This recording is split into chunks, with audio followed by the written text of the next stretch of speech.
नमस्कार। चलिए आज बात करते हैं भारत की धरती से जन्मे दो महान धर्मों की, बौद्ध धर्म और जैन धर्म।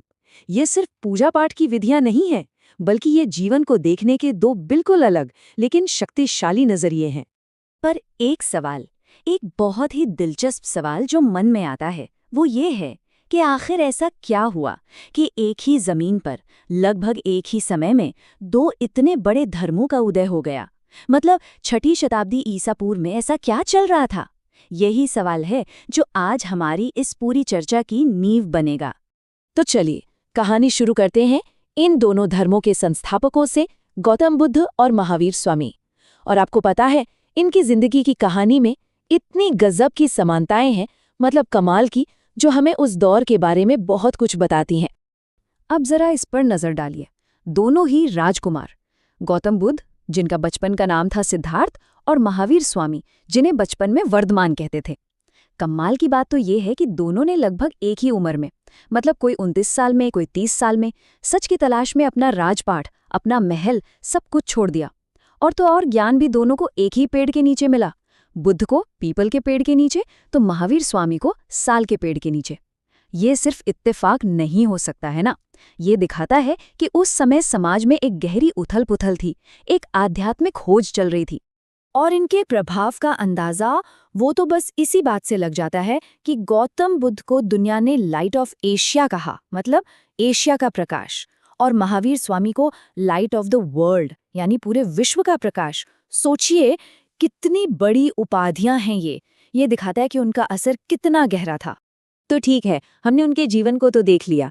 अब जरा उनकी सोच, उनके दर्शन की गहराई में उतरते हैं।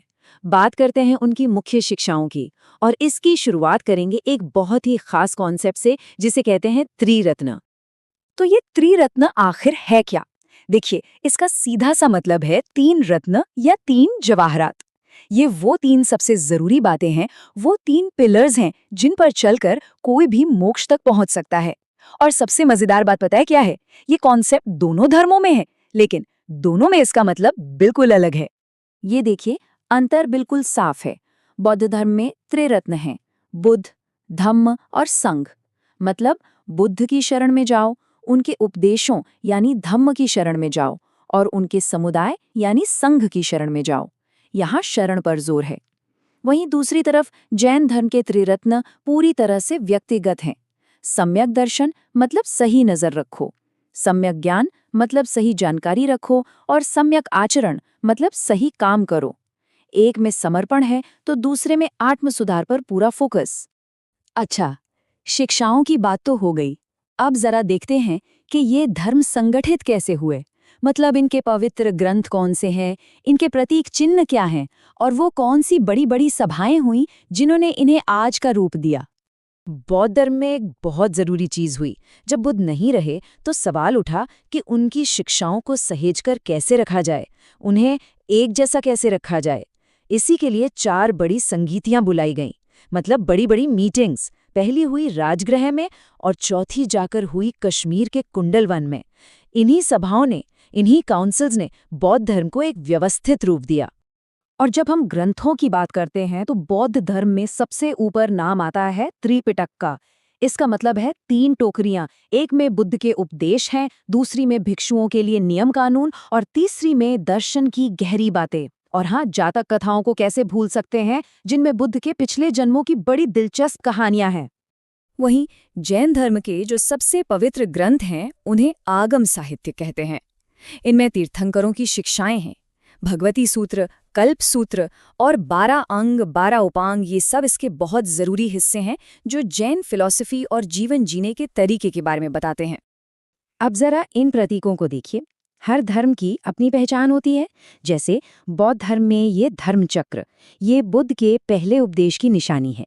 दूसरी तरफ जैन धर्म में ये हाथ का पंजा जिसके बीच में चक्र है, ये अहिंसा का प्रतीक है।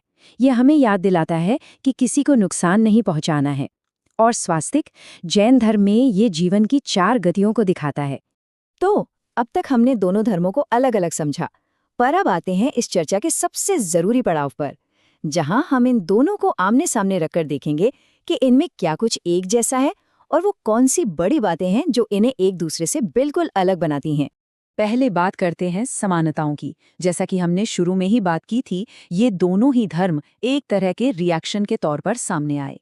दोनों ने उस समय के वैदिक कर्मकांडों और जाति व्यवस्था का जोरदार विरोध किया।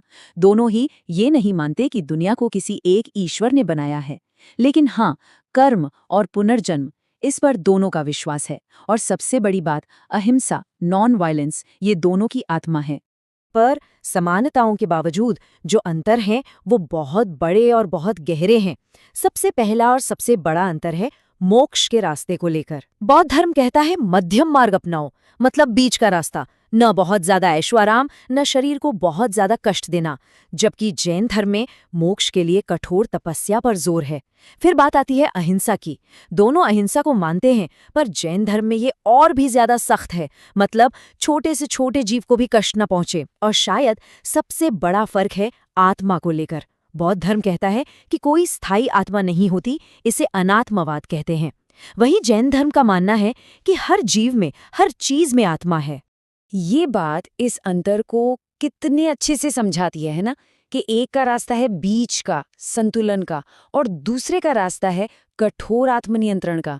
और बस यहीं से, एक जैसी जमीन से शुरू होने के बावजूद, ये दो अलग अलग फिलोसॉफिकल स्ट्रीम्स बन जाती हैं।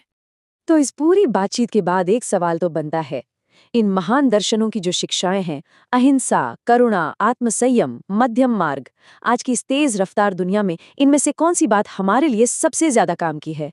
कौन सी शिक्षा हमें आज रास्ता दिखा सकती है? इस पर सोचिएगा जरूर।